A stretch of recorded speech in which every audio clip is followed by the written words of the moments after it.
Welcome, boys and girls. Christine here with a 5-step guide for beginning your journey in Helldivers 2. And what I want to go over in this video is how to grapple with the game and the various things that are available. When you begin Helldivers 2, it can feel fairly overwhelming. Like, you have tons of things that you can spend medals on and acquisitions, you have things that you can spend war bonds on. That is its own discussion, and there's plenty of videos on the subject of how to grind things out. But the point of this video is to get people on a path on how to handle the various things in the game. First and foremost, pretty important, what you want to deal with when you're playing Helldivers 2, you need to understand the kind of enemies you're dealing with. So you have the Illuminate, you have the Automatons, and you have the Terminids. When you're beginning as a player, the actual enemy that you want to deal with are the Terminids. They're the easiest ones to deal with. So that's just a good starting point to begin your journey in Helldivers 2. Just pick an enemy you can deal with. There's always going to be tons of players that are going to be dealing with the Terminids because they are a good source of farming for various things in the game. The Automatons and Illuminate are more for people that have already done various things in the game. Terminids are where people spend a good amount of time farming various things, dealing with various things. The Illuminate are kind of like the high-end enemies. Automatons, not really recommended early on. Let me just say, Cyberstan is not an experience that I would recommend for anyone to go for. So that's point number one. Point number two has to do with the difficulty. You'll start on trivial, then go to easy. What you actually want to do is go through these difficulties as quickly as possible. And to what extent, you might ask? Well, I would recommend when you're going through the game, when you're really pushing things and trying to do various things, go to medium difficulty as fast as possible. It doesn't matter what your kit is, you have the capability, even with a baseline kit, to deal with things on a medium level. Don't be overwhelmed by it. I know a lot of people can feel overwhelmed by it, but believe it or not, and I'm just going to deliberately just go with, you know, basic kit. Sure, I have a bunch of customization over here, but let's just go with something basic, right? And we go with, we could go with the Liberator. I personally didn't really bother too much, you know, because the thing about these kind of weapons, the thing about these things is you can unlock various stuff very, very quickly if you know what you're dealing with. So dealing with the Terminids is one of your objectives in a campaign. I'll go over the unlocks in just a second, but first I do want to showcase what it's like to actually deal with various things. Then we can talk about upgrades and we can talk about various aspects of the game. By the way, just kind of worth saying, don't be afraid to lose a mission. It's not going to be as relevant as you might think it is in a campaign. Couple of things that are worth it, you know, orbital laser, for instance, anti-material rifle, stalwart machine gun. All those basic things that you can unlock relatively quickly, they will help you out quite a bit. So we're just going to, like in this case, I do have to actually pick everything up because, you know, slots and all that stuff, but it doesn't really matter what I have on this difficulty, even with a relatively low level kit. And you will generally find some people to help you out. That's the thing. Like, the game itself says, don't panic, don't be overwhelmed. It might seem like a lot. Don't let the buggers win. Because a lot of people, they feel overwhelmed. They feel like there's going to be a lot of things. Find a planet on which various things are happening. Try and get stuff going very quickly. like, baseline weapons do not matter as much as one might think. It's very, very easy to grind them out. It's very easy to, say, for instance, get the Stalwart.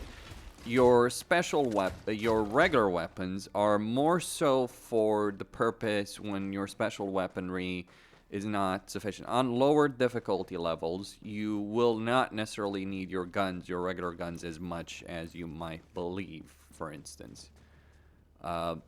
So that is one crucial aspect. And you do have these objectives that you are going to deal with. And make sure you collect common samples. Like, it's not really gonna be a hard thing to uncover on the map. And yeah, just make sure. I do admit that I'm not necessarily too fond of the arrow system. I mean, I guess if you're on controller, honestly, maybe this is the kind of game where you have a controller just for the sake of doing various things at the same time, as you are doing things. And don't be afraid of losing, you know, going through that learning experience.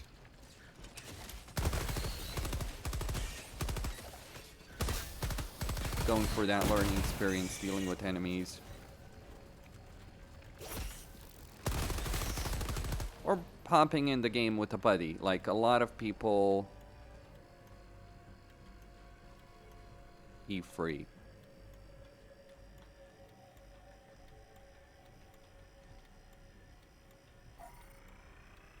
Align things together. The first few missions are fairly clear-cut. It's once you get to a higher level that things do become nasty and you have to make split-second decisions. The game is pretty well designed around handling these kind of things for someone that's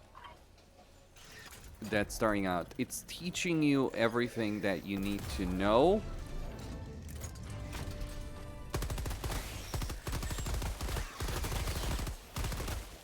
And look, if you need a backup option, you can always call in, like, you might even call in, you know, supplies. Don't forget about supplies. You can drop an SOS beacon. Chances are on a lower difficulty of actually getting someone to show up, not necessarily the highest in the world, but that is obviously... But if you do need aid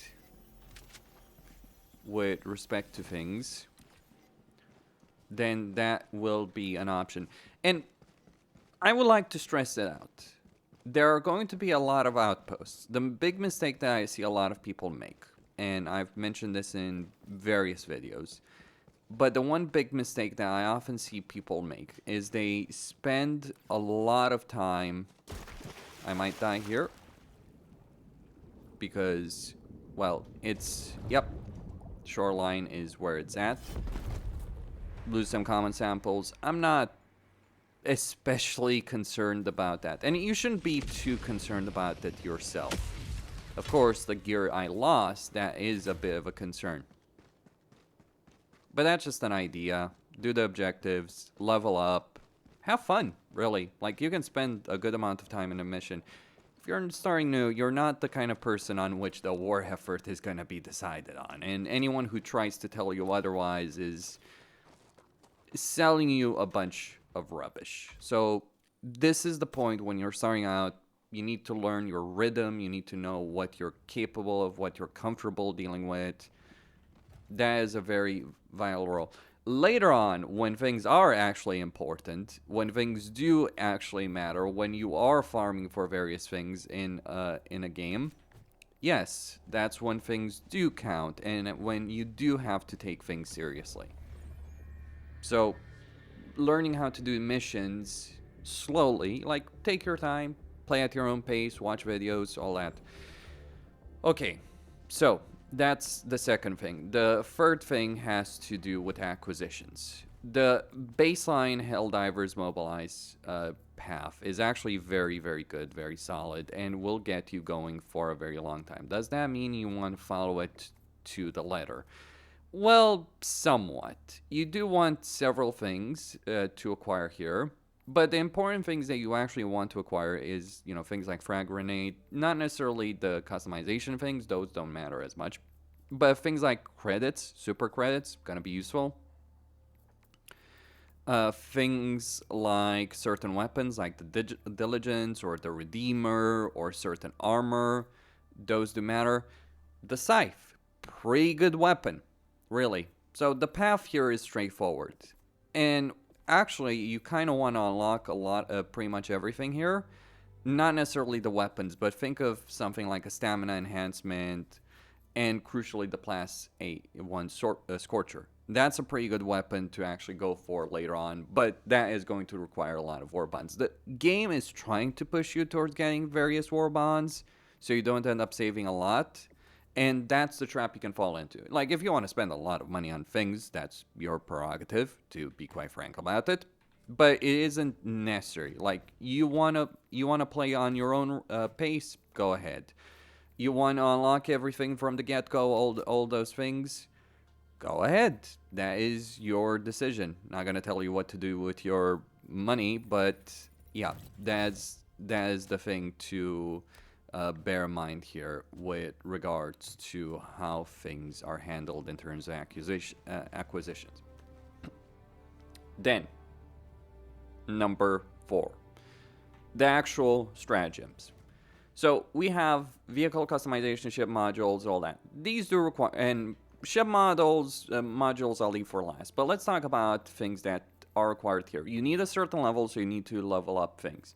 What do you want to unlock here? Well, surprisingly, the machine gun and anti-material rifle are actually very useful throughout the entire experience. So is the stalwart. Like, these three, pretty good throughout everything else. Recoilless rifle, flamethrower, autocannon. But essentially, these three will get you through my entire experience. They're pretty damn useful all around. Especially the anti-material rifle, because you are going to be dealing with high-end enemies at one point that will require those kind of weapons. Some other things that are worth considering here would be the pulsar cannon and so on and so forth.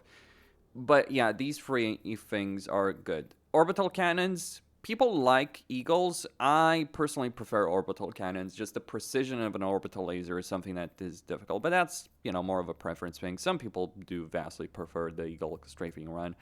I do think the jump pack is quite important. I also think some other things are very, very important. Laser cannon is for mid-level pretty useful. And quasar cannon is capable of dealing with pretty much any enemy in the game that I've encountered so far. Like, it won't kill the toughest enemies, it won't kill the mobile battle stations that you deal with, but it will be useful. Ship modules, last but not least, are things that you basically grind out for a very long time. And they require a ton of common supplies, rare supplies, and very, very rare supplies. So you'll get them, just pay attention to missions, pick them up, go a bit off the beaten path, you'll pick them up. But the question is, what do you want to go for? Well, you obviously need to go for the nation license, and you might want to also get streamlined request process, but that depends on what you're going for. Like if you're using orbital cannons, you'll probably want to upgrade those orbital cannons if you are using turrets, and turrets are useful in defense missions. But I wouldn't necessarily focus too much on turrets early on, especially not the mortar turret. The Gatling turret is a really good kit for a lot of things early on. It will chew through enemies, but not necessarily through things later on in a campaign. So just pointing all that out, and yeah, we have a tour of duty to go for. We have things to deal with. We have the enemies of humanity to dispense with. That's all I had to say. Hope some people found this useful. Kostin signing out.